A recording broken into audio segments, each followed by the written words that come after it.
Good afternoon, all of you. All my friends, a very warm welcome.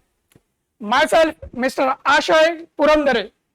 I am the faculty of History Optional as far as the Core IAS is concerned. Core IAS, which is the premier institution for UPSC training and mentoring as far as the civil service examination is concerned.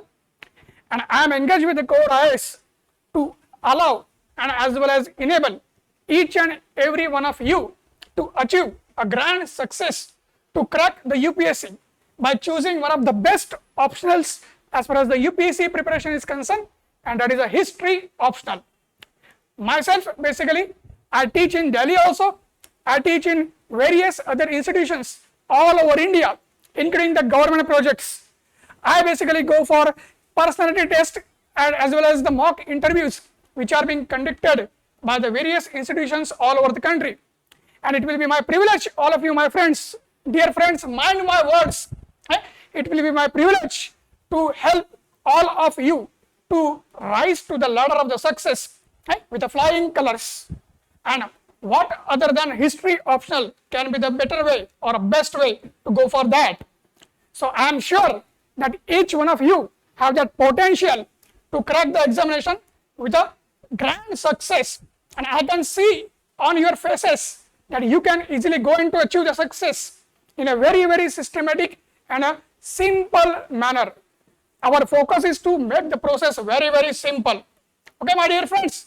So first thing that we have to keep in mind, I can understand what all of you want and what all of you have in your mind as far as the history is concerned. Whenever you take a look at history, what we come to know, everyone thinks that history basically is one of the boring subjects. History basically is one of the factual subjects. And we will have to remember so many facts and so many deaths and kings and battles and so on. But I will like to inform you, my friends, that nothing like is there. UPSC basically wants from each one of you that when you study the Indian history, be it a general studies or be it an optional subject, the focus of the UPSC is about the conceptual clarity.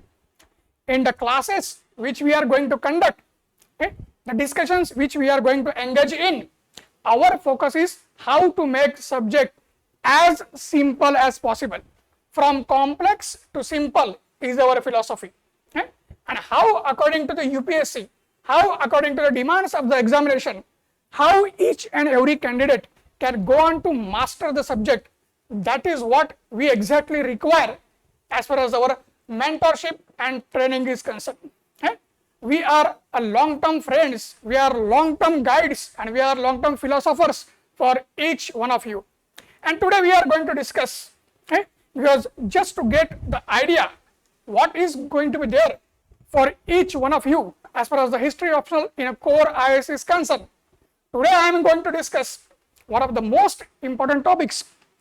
Today I am going to discuss one of the most important topics, that is the Rig Vedic society and the later Vedic society, and how we have to study in a very comparative way, how we have to study and understand the various nuances, various backgrounds, various aspects, various dimensions, as well as the interlinking and the interconnectivity as far as any aspect, subtopic, chapter or topic of the history is concerned. And this is useful not only for the optionals, but at the same time it will be useful to you in your general studies also, both prelims and mains. It will be useful to you in your essay papers also. It will be useful to you in an ethics paper also. It will be useful to you in a society paper also. It will be useful in a personality development test also. So it is an all-round comprehensive package in a holistic way in which we are going to discuss different topics as far as our journey is concerned. Today just it is an example and one of the fruitful discussions we are going for.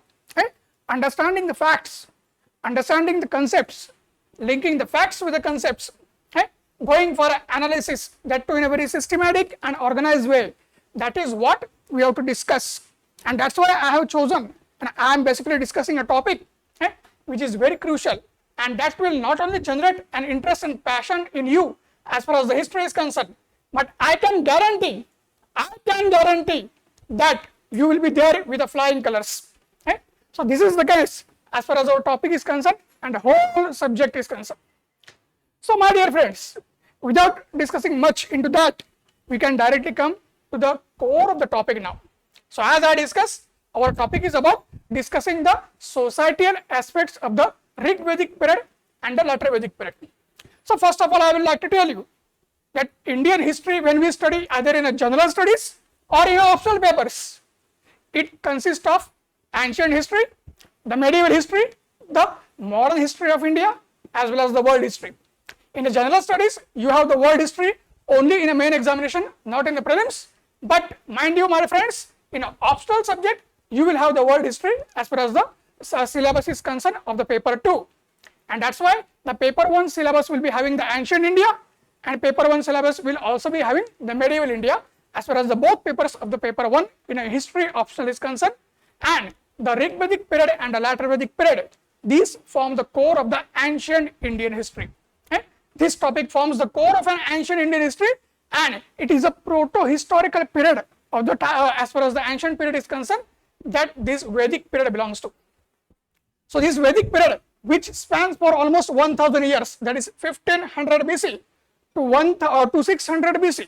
This Vedic period is divided into two parts. That is, the first is the Rig Vedic period, and we are going to discuss about the Rig Vedic society, and then it is about the later Vedic period, about which also we are going to discuss the societal angles and aspects. So now coming to the aspect, we will see when we discuss about the Rig Vedic society. So we normally hear, and we have read in a modern India also, that it is the Swami Dayananda Saraswati, the most famous or one of the most famous social reformers of India in 19th century. He had said, my friends, mind my words friends, he had said that we should go back to Vedas. When India was being ruled by the British, we were under the British colonialism. Swami Dayananda Saraswati, he was inspiring the Indians, he was motivating the Indians to basically rise from the slumber which Indian society was witnessing. And he had given that slogan that we should go back to the Vedas. Okay? And why he was saying so?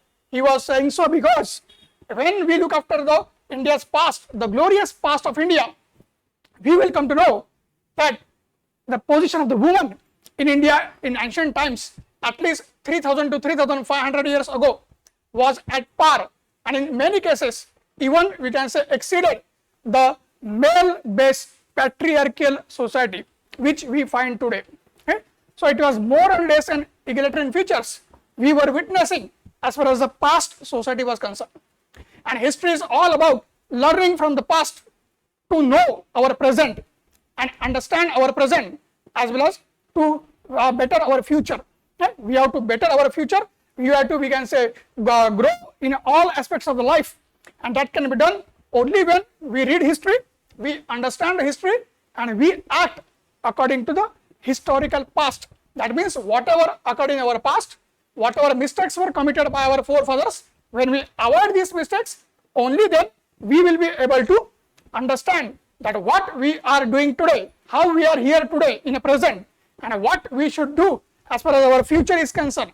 We can build a future, we can build a nation, we can build a society only by understanding history, my friends. This is what I can guarantee you again, that all of you as an aspiring civil servants, the nation builders of the future, you can learn a lot of things from the history, you can understand a lot of things from the history, and the problem solving attitude and a critical decision making attitude which is expected by UPSC from each and every candidate, that can be easily developed with the help of history.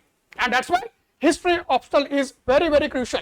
It is not only scoring, it is one of the most scoring optionals, but at the same time it will help you to develop your personality like anything. And that's why such a things are very important. So coming back to the Rig Vedic society, what we can learn from the past, and how we can compare the things in a today's context, and exactly how we can build our future. So we can study now. Okay. So let's friends, my friends, we can start now. So first thing, as we can see here, that when we see about the Vedic society, when we see about the Rig Vedic society, we can easily see the different dimensions of the society were visible. different dimensions of the society were visible. So we will see that overall the framework of the society was patriarchal. Overall the society had a male dominated framework, but in that male dominated framework, what we will see, my friends, the egalitarian aspects, the aspects of equality, equal opportunities and equal aspects, as well as the progressive methods, okay, the roads and the dimensions were clearly visible as far as the Rig Vedic society was concerned. So here we can easily see, as I have mentioned, it was a patriarchal society with an equilibrium or a equality or egalitarian aspects when we compare with a gender-based study. So what we come to know, that during the Rig Vedic period, based on the literary evidences of the Rig Veda, we will come to know that there was no sati. Okay? Sati, as we know, had become a Ghori practice as far as the Indian social aspects and the Indian society was concerned, especially during the British period. Okay? The sati had its origin and traces during ancient period only, but by the time the British period came, sati had become a menace. Okay? And ultimately during the British period, it was a William Bentinck, the Governor General of India. He had abolished sati due to the lifelong efforts of Rajaram Mohan Roy, the father of Indian Renaissance. But when we come back to the Rig Vedic period, the Rig Veda clearly mentions, and there are clear-cut archaeological and anthropological evidences that sati was absent during those times. Then again we will see there were no child marriages. There were no child marriages during those times. Of course, the biological growth in those times was very different. Intellectual growth or psychological growth in those times was very different. Yet we will see the concept of child marriage, which can be applicable to that period, that was also absent during the time. Okay? And again, the Rig Veda is a core base as far as the evidence is concerned. Then again we will see there are no evidences about the female feticide. There are no evidences about the female infanticide. So as we know that female feticide means what? Killing the girl child even before she is born. Killing the girl child even before she is born. And female infanticide means killing a girl child even before she reaches the age of 1.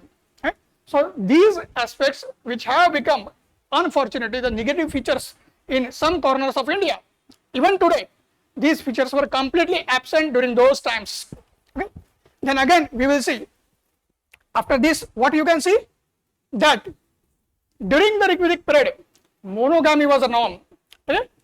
Polygamy was not allowed in a Rig Vedic period. Of course there was a polygamy, but only for the one section of the society. There was a polygamy was like an exception. Only one section of the society, based on their function and responsibilities, they were allowed to go for a polygamy. And that section was the royal section, the warrior class. Because again, as I mentioned, since it is a patriarchal society, my friends, so what was the case? Keep in mind, okay? Keep and listen very carefully what I am saying. It is very, very crucial. Okay? Once you grasp these small things, you are going to be there as far as the top ranks of the IS is concerned. So listen here, please. So the thing is that polygamy was an exception. But why? Because being a patriarchal framework, being a male-dominated framework, it was only the warrior class who used to go for wars. The so-called machoism was there, so-called energy was there, and the warrior class used to go as far as the war was concerned, and females were not allowed to go for a war. And my friends, again, listen carefully. What was the case? That since the males used to go for the war, so obviously war involves a risk to the life. And that was the reason that the warrior class or the royal class, they were allowed to go for a polygamy as far as their generational continuity was concerned. Okay? As far as their genealogy was concerned, or future generations or families were concerned. Other sections of the society, they were basically associated with monogamy only. This was a social convention, and all these things have been clearly mentioned as far as the Rig Veda is concerned. Okay? Then again you will see there was no child marriage, and at the same time you don't find any dowry concept. Okay? Bride price or a dowry concept was clearly absent during the Rig Vedic period. Okay? Why? Because being an egalitarian society, being a society providing social freedom, economic freedom, educational freedom, as far as the women were concerned. So obviously there was no need as far as the dowry was concerned. The mindset was that an independent woman was always looked with respect. The mindset was that the independent woman was always looked with respect, and that's why you will see the dowry was not a feature. And the social aspects are always associated with the economic aspects. And in this period you will see the women basically they used to get associated with livelihood opportunities which were present during those times. Because if you see the nature of the Rigvedic society and nature of the Rigvedic economy during that time was the tribal nature, the pastoral nature, and because of that women had much more freedom, freedom out of we can say economic aspects also, and freedom due to societal organization also, because society as a whole was yet to get organized fully, and that's why both the males and females they used to act like a two wheels of the society and economy, and that's why you will see the dowry is not there. Again you will see that we don't find any traces of the malnourishment. So my students, you will ask, sir, how we come to know? Not just because Rigveda has mentioned about it or not. It is about the anthropological studies also. It is about the study of skeletons, the DNA analysis as far as the skeletons are concerned. That will clearly show the full bodily growth as far as the Rigvedic women were concerned. And when there is a full-fledged bodily growth, it will also get associated with the full-fledged mental and psychological growth also. So when you have full-fledged biological growth, when you have full-fledged psychological growth, when you have full-fledged mental growth also or intellectual growth also, what is the result? The result will be that you will be given a clear-cut freedom, you will be given clear-cut opportunity, you will have education as a matter of fundamental right as far as the societal features were concerned. And that's why you will see that we will find that women were given educational opportunities. They had a clear-cut right to achieve the education. They could achieve spiritual attainment. They could go for philosophical developments. So educational, philosophical and spiritual development of the woman was a feature during the Rigvedic period, and that was directly associated with the social and economic angles and overall tribal nature as far as the Rigvedic clans were concerned, as far as the ancient India is concerned. Again you will see, here we can see that Rigveda mentions about slavery. We have the clear-cut evidences about slavery as far as Rigveda is concerned. But the point is that I have always mentioned that literary evidence is one thing and complementary or associated archaeological evidence is other thing. So we have the mention of slavery in a Rigvedic period, but we don't have the evidence of slavery as far as the other associated elements are concerned. We haven't found any material evidences that will explain that slavery was there, that will provide a conclusive evidence that slavery was there. So slavery is mentioned, but slavery was absent during the Rigvedic period. This is what we have to keep in mind. So this will clearly give us an insights that how the society was functioning, how the society was progressing, and how the society was behaving in those times.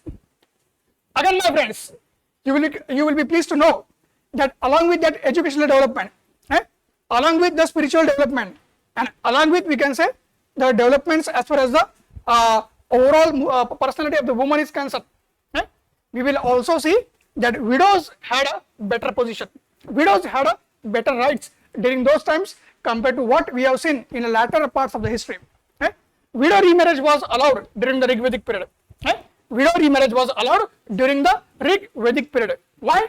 Because being an independent society, a woman being able to establish herself socially and economically, there was no need for woman to be dependent on any male relation as far as the death of her husband was concerned. And as a result of that, we will clearly see that widow remarriage had become an easy norm as far as the Rigvedic society had been concerned. So these beautiful insights, the very positive insights we can get as far as the Rigvedic society is concerned. And again, I can tell you that again we have to apply these things in a current times. In a today's times also, we have to apply these things. Why? Because we are also facing these problems in 21st century India, despite having a progress so much. Now we are approaching our 75th year of the independence in next year. Yet we are facing with child marriages. Yet we are facing the dowry menace. Yet we are witnessing that condition of the widow is deplorable. Go to Vrindavan near Mathura and you can see what the widows basically are facing today also in a 21st century when we are in a digital India age. Okay, we say India is progressing, we say India is going for a digital economy, but we cannot give a justice to one of the most important sections of our society, that is widows. Okay? So we have a lot to understand, lot to study and lot to apply and lot to implement, because UPSC is all about the applied knowledge. UPSC doesn't demand you academic knowledge. UPSC wants you action from you, a decision making from you, that too in a minimum time but with a maximum effect.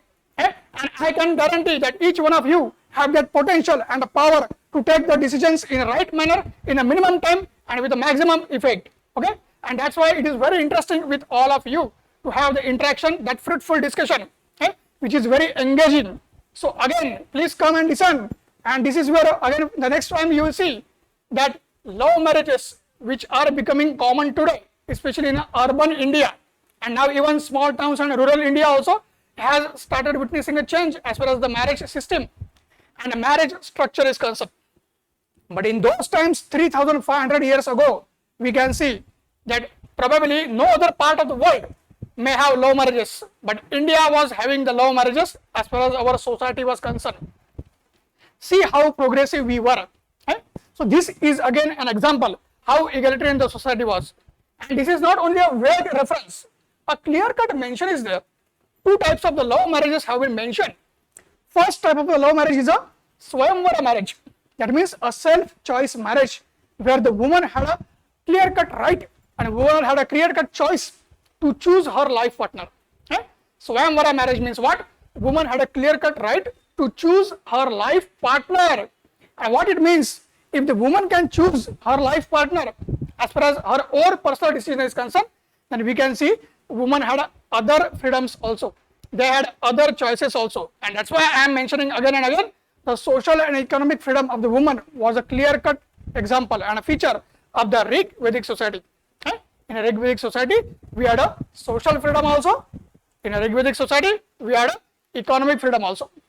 Again, Rig Veda also mentions that women had a political freedoms also. Okay? During Rig Vedic period, women had a political rights. In a parliamentary institutions of the Rig Veda, that is Sabha and Samiti. Okay? The famous parliamentary institutions of the Rig Veda, Sabha and Samiti, which are oldest parliamentary institutions of the world, we will see that women had an equal participation. And not only equal participation, parents, the participation was about decision making also. Okay? Participation was about the decision making also, my friends. It was not just that women were attending the sessions and they had nothing to do. They were actively taking part in the sessions. They were influencing the decisions, including the defense and foreign affairs. Such a kind of decisions were also being influenced by the women. Right? Even though we may not have the women warriors, they were not going for war, but they were taking the decisions. They were guiding the men. Just like we say that behind every successful man, there is a woman. So this is a feature as far as the Rig Vedic period is concerned, and that's why all kinds of political rights and all kinds of rights which were associated with the administration and the governance, they were clearly available to the woman of the time. Okay?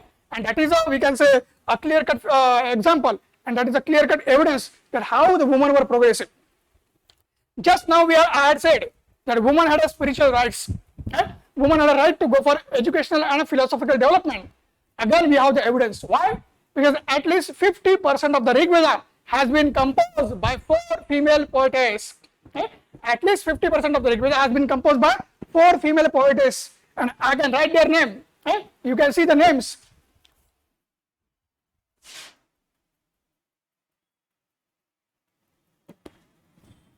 So we can see the names as far as the women are concerned.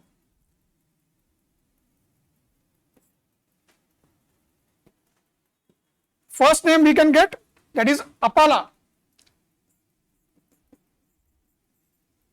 Second woman was Lopamudra. Okay, my friends. Third woman was Ghosha.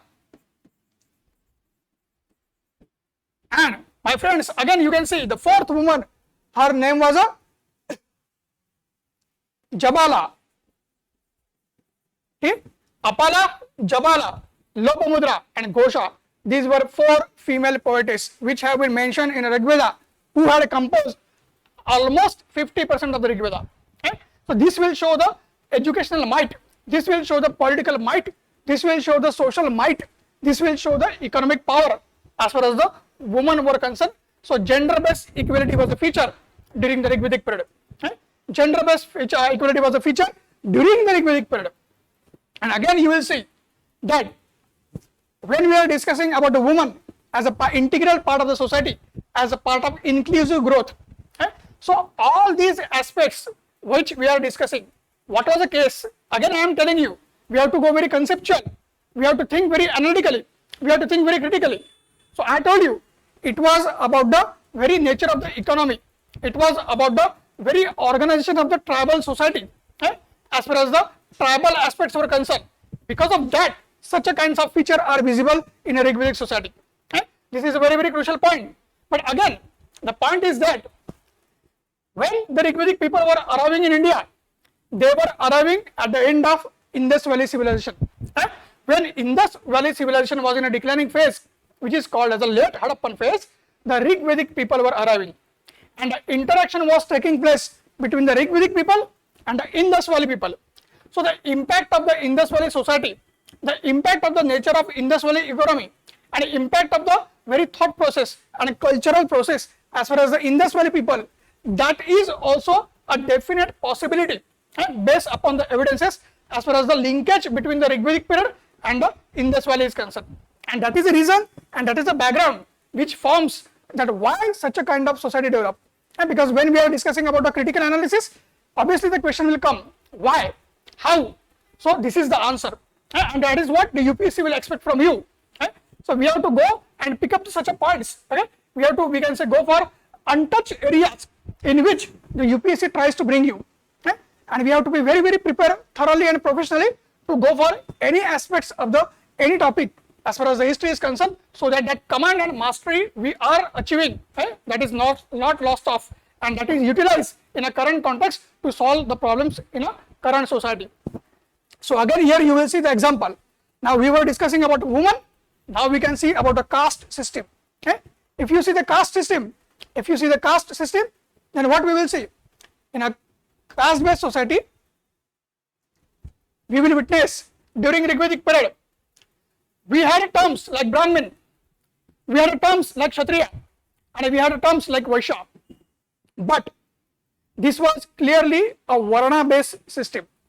Varna literally means a color. Varna is a Sanskrit term and literal meaning of the Varna is a color.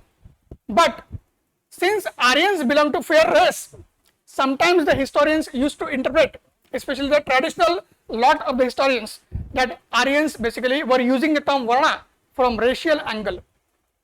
First we have to keep in mind that the very term Aryan means the person of a high birth, the person of a noble birth. Okay? Aryan as a term was very rarely used as a racial context. Okay? If Aryan was not used for a person denoting a high birth, then Aryan would be utilized for in denoting a group of people which is speaking a particular language. Okay? A group of people which is speaking a particular language. But you will see the very organization of the society during Rigvedic period will make it very, very clear. Okay? The organization of the society in a Rigvedic period will make it very, very clear that the Brahmin, Kshatriya and Vaishya, even though they were Varna, they were not based on color. Okay? Even though they were Varnas, they were not based on color. Rather, it was a functional division of the society. Here we can see, it was a functional division of the society. Varna was not a color, Varna was a functional division of the society. Varna system basically was based on merit.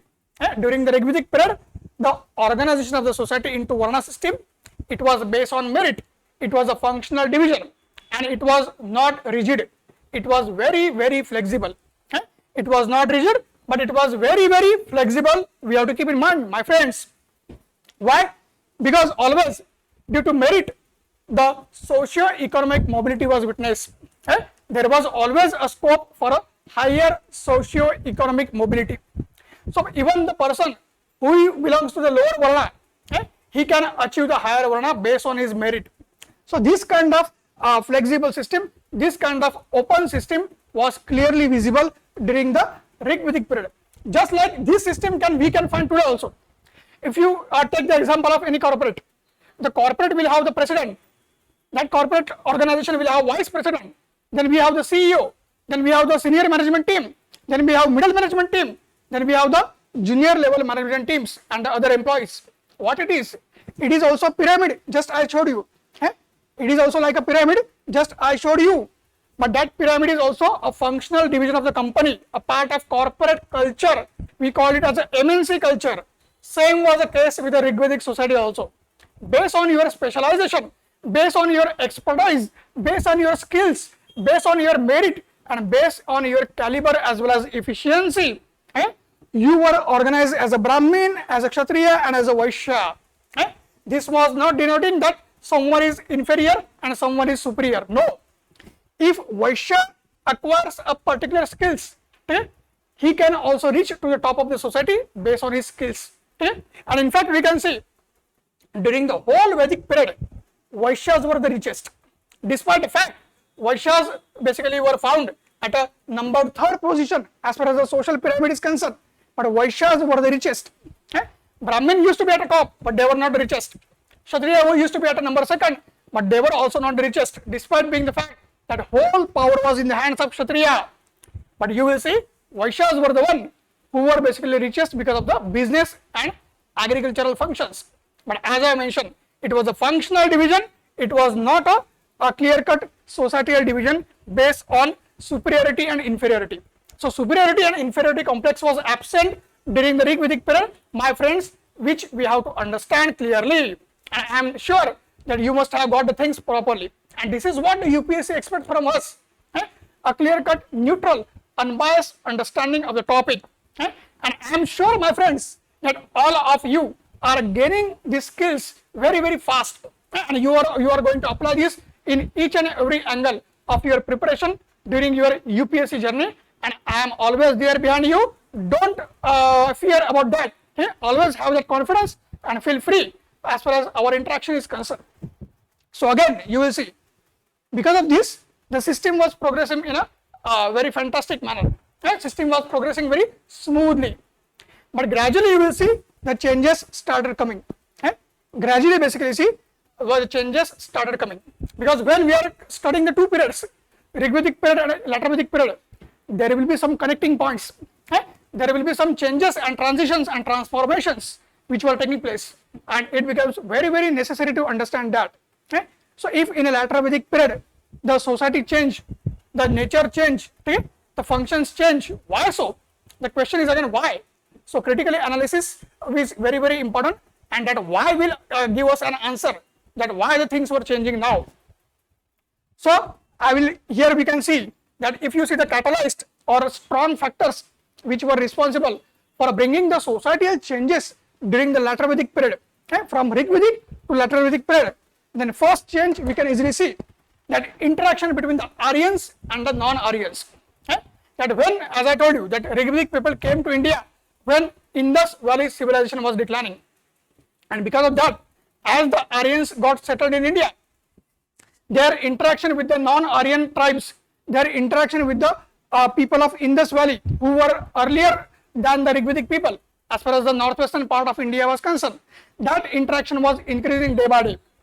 That interaction was increasing day by day, and that's why the cultural exchanges, societal exchanges, as well as the economic exchanges were also taking place. And this also brought a necessity that there should be some changes in the organization of the society, in the organization of the economy, and in the organization of the political features.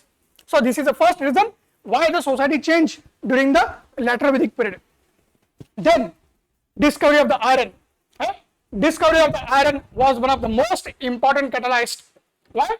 Iron technology was absent before Rig Vedic period. During Rig Vedic period also, there is no mention about iron. There is a reference to the iron in a Rig Vedic period, but not a clear-cut evidence. Around 1200 BC to 1000 BC, and surely by 800 BC, iron was discovered. Okay, around by 1200 BC, we will see.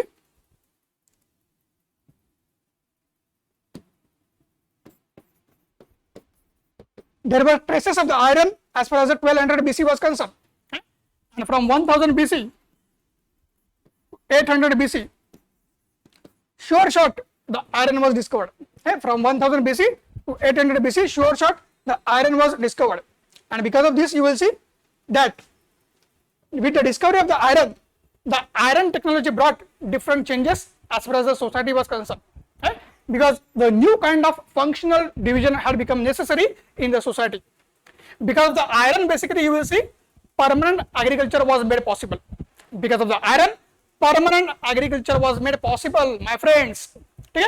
These things are very, very crucial, and that's why you should always keep in mind these aspects. These are very engaging aspects and very interlinking aspects. And once the iron was discovered, the permanent agriculture came. And again, as we saw in the Rigvedic period, that males used to go for war. During Rigvedic period, who was going for war? Males. Now same thing happened now also. Now it was decided that agriculture will be performed by males, because again that kind of machoism was there. Okay? Biological, we can say, angle was brought that males being more strong, they can go for agriculture, and females will take care of the household. Okay? Females will take care of the household. This functional division was brought in a later Vedic period, and this discovery of the iron, the permanent agriculture, and this functional division that brought, my friends, a changes in a society. And these changes were brought only by one technology, that is iron technology. Okay? So, because of the iron, you will see the pastoral economy of the Rigvedic period, as I mentioned, it converted or it transformed into a sedentary agriculture. Okay? Sedentary means a permanent and we can say round the year agriculture which is performed at one place, that is called sedentary agriculture. So because of this, you will see along with the agriculture, agro-based craft also developed, and not only developed but they diversified. Okay? Not only they developed but they also diversified, my friends, and that's why you will see that there was a need for changes in a societal structure. The organizational and institutional structure of the society required to be changed, my friends. फिर से ध्यान में रखिए.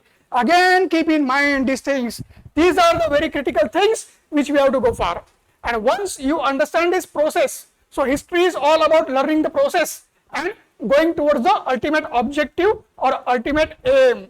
Okay? So once you understand this process, you will not find history as a boring subject. You will always find history as an interesting subject, an engaging subject, a subject which is close to your heart, my friends. That has to be done, and you will do that, I know it. Okay? So again, keeping that interaction and intensity alive, we can say that this structure was necessitated by the organizational and institutional changes. And once this was done, then you will see, unfortunately, the negative angles and negative changes started to be witnessed in a society. Why? As I mentioned, that women were required to keep the responsibility of the household in their hands. Okay? Women were required, or they were expected to take the responsibility of the household in their hands. So what happened? Now the society and its psychological process, now the society and its thought process changed. Society started thinking. What society started thinking? That if the women are taking care of the household, what is the requirement of any kind of education for them? Okay? If they are going to take care of the household, what is the necessity of the education? So if there is no need for the education as far as the women are concerned, then why we should keep them in a home for a long time? We should marry them off early. Okay? We should marry them off early, and that's why the birth of a child marriage is witnessed. So we have to keep in mind there is a clear-cut correlation, there is a clear-cut coexistence between education and child marriage. When there is an education, you don't find child marriage, and when educational rights are deprived, child marriage is a fact. Child marriage becomes a reality, and this is what was happening as far as the later Vedic society was concerned. And that's why you will see in a Rigvedic period we did not have child marriage, but in a later Vedic period we find child marriage. Okay?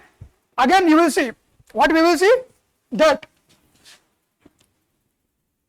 in a Rigvedic period, we had a polygamy, but I told you for whom it was only for a warrior class, because they used to go for a war and there was certain death associated with the war and battles, and for their generational continuity, the polygamy was allowed. But here now you will see, polygamy became a feature, as I mentioned earlier, that there was a need for societal change, that is organizational and institutional change. So now as a part of organizational and institutional change, as a part of a system which can bind a society, it was now decided that polygamy has to be allowed for all sections of the society. And why? Not only to bind the society, but as we mentioned, agriculture became permanent feature. And what was happening? That because of the agriculture, my friends, what was happening? Land became an asset. Because of the agriculture, land became an asset. And once land becomes an asset, then again the question arises that who would be the heir as far as the land is concerned. When the question of inheritance comes, who would be the heir as far as the land is concerned? So it was decided only male child will be able to inherit the property, not the female child.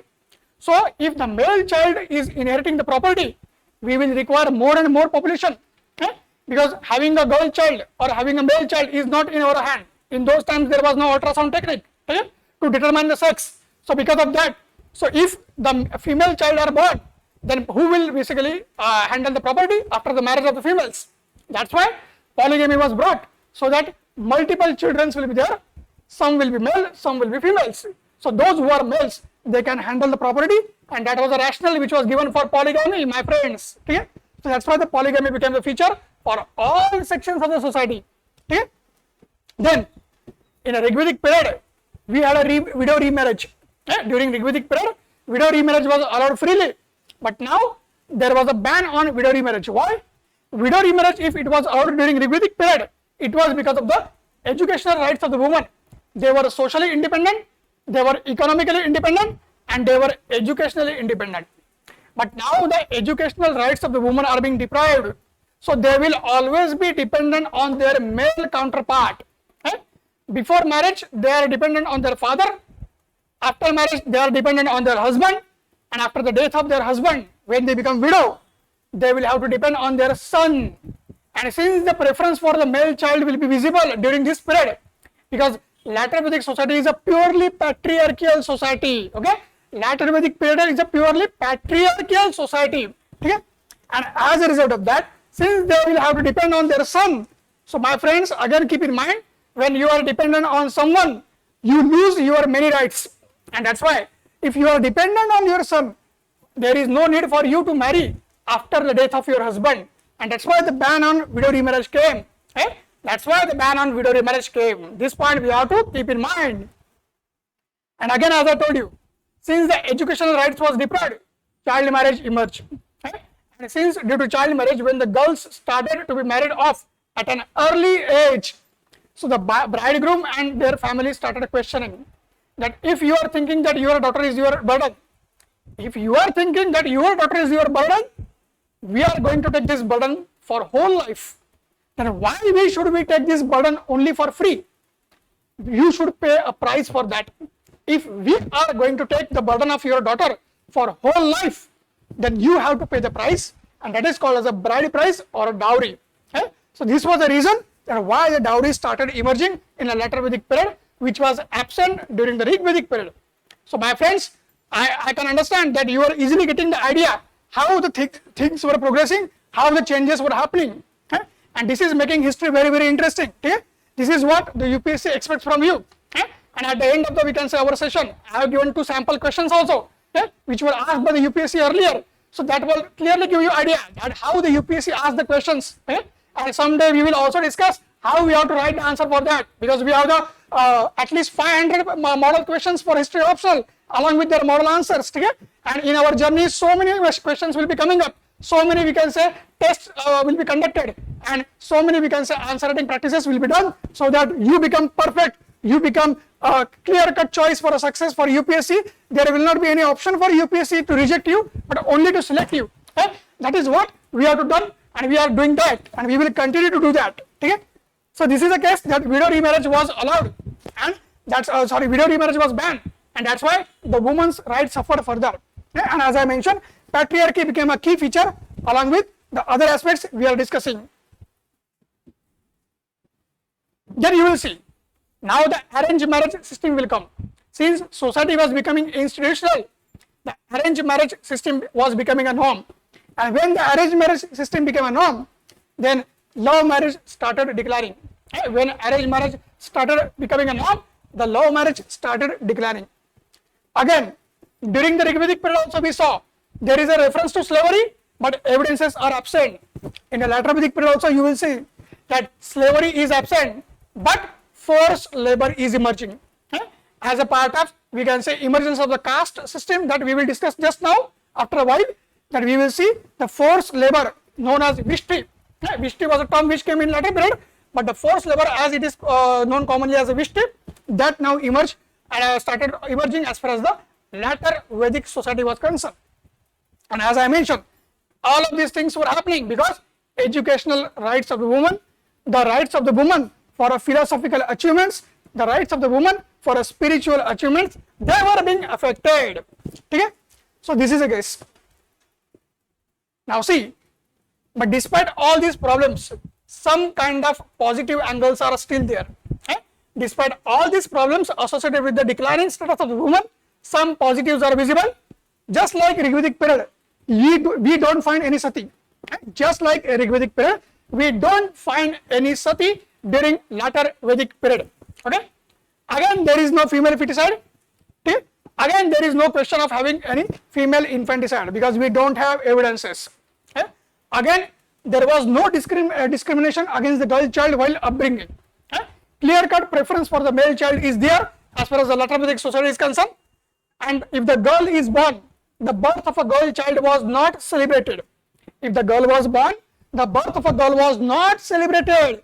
Yet we will see that when she was basically having an upbringing, as far as her early years were concerned, there was no discrimination. In a household, she will be treated equally. But her rights will always get limited, they will continue to decline. So that was a kind of concern. Then again, there was no malnutrition. As I mentioned, since there was no discrimination against the girl child, so there was no malnourishment. So biological and psychological growth of the woman can still be visible as far as the later Vedic period is concerned, just like Rigvedic period. Okay? Now we can see the later Vedic society in the terms of caste. When we have discussed about the woman and their position, then we can see now in a Rigvedic period, we had a Brahmin, we had a Kshatriya, and we had a Vaishya. During the Rigvedic period, Shudra as a Varna was not established clearly. During the Rigvedic period, Shudra as a Varna was not established clearly. It was only at the end of the Rigvedic period Shudra Varna emerged. It was only at the end of the Rigvedic period Shudra Varna emerged. And we have the Purusha Sukta hymn in the 10th Mandal or 10th book of Rigveda, which talks about or which mentions about the origin of the Varna system, which later became a caste system. So you will see now when we come to the later Vedic society, the Varna system of the Rigvedic period, which we saw that it was a flexible system, it was a merit-based system, it was a system based on your capability, your caliber and your functionality. That system now became, friends, a very rigid system. That system became very orthodox system. That system became a very morbid system, my friends, and for which we are suffering, we can say even today. Despite having the British rule and despite having all kinds of social reforms of the 19th century, and even during the medieval period when we had a Bhakti movement, we had a Sufi movement which had a clear-cut success, yet we will find they were also not able to fully abolish the negative aspects of the caste system. And that's why you will see this caste system started emerging from the later Vedic period. So Brahmin, Kshatriya, Vaishya and Shudra, these four castes got established during the later Vedic period. And this system was based on your birth. It was not based on your merit. It was not based on your caliber. It was not based on your capability. It was not a functional system. It was a system based on your birth only. So suppose you are born as a Brahmin, then you are going to die as a Brahmin. Okay? And even your future generations, they will be considered as a Brahmin. Okay? And if you are born as a Shudra, then you will remain Shudra throughout your life. Okay? Best example about the negative aspect of the caste system is the position of the Karna in Mahabharata. Okay? Karna in Mahabharata, basically, despite being warrior, he was not allowed to compete with Arjuna just because he belonged to the lower caste, the caste of a charioteer known as Suta. Okay? Originally, Karna was a son of Lord Surya, okay, or a sun god. That is a different story. But practically for a society, Karna was a low-born person, and despite having merit, he was not allowed to compete with the Arjuna. And many basically references are there which clearly say that Karna was more talented than Arjuna. Again, we have the example of the Ekalavya also, who was a tribal.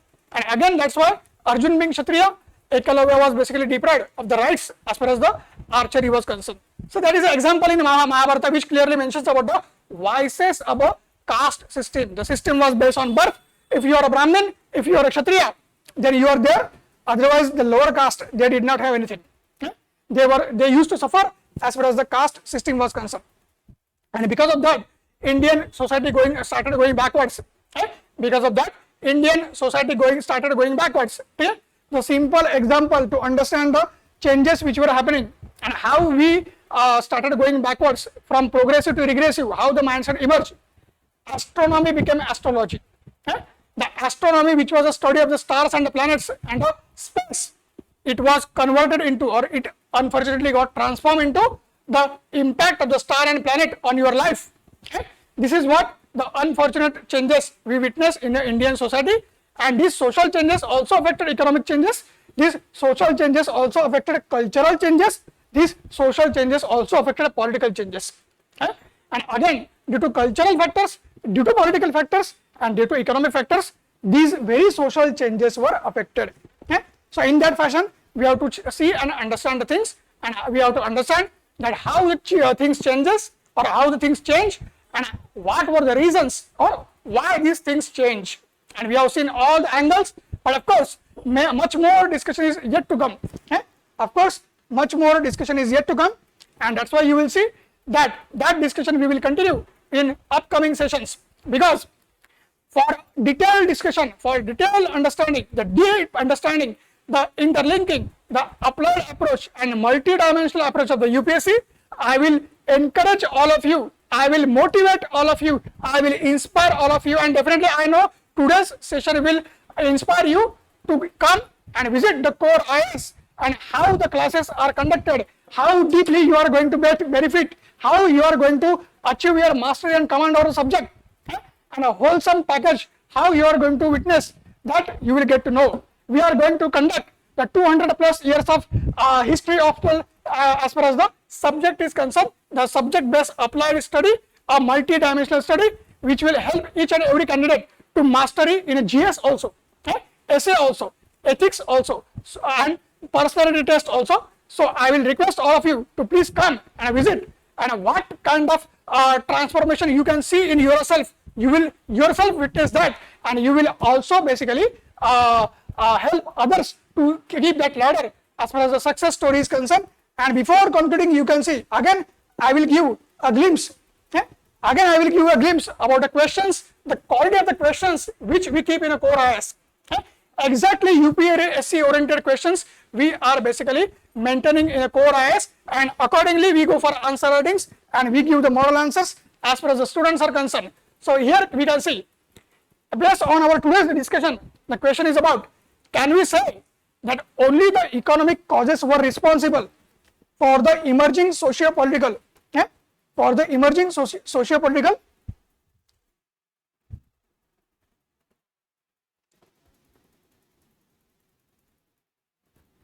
So can we say that only economic causes were responsible for the emerging socio-political changes which were occurring in a Latomedic period? Okay? So this kind of a multi-dimensional and interrelated question or interlinking question is very, very important as far as the UPSC is concerned. The question, when you read in a first, we can say your first understanding, then you will get the idea that question seems to be unidimensional, but question is not unidimensional. Question has multi-dimensional angles. Their multiple aspects are embedded into the question. Okay? So of course we will have a separate discussion as far as the questions are concerned, but you can get a feel and idea what kind of questions UPSC asks, and in the same way basically we go for such kind of questions. And again you will see lack of progressive attitude and orthodoxy was responsible for the social decline, if not a full-fledged degradation during the later Vedic period. Okay? Lack of progressive attitude and orthodoxy. This is the first part. Second part, what was responsible? Are these factors responsible for social degradation and decline?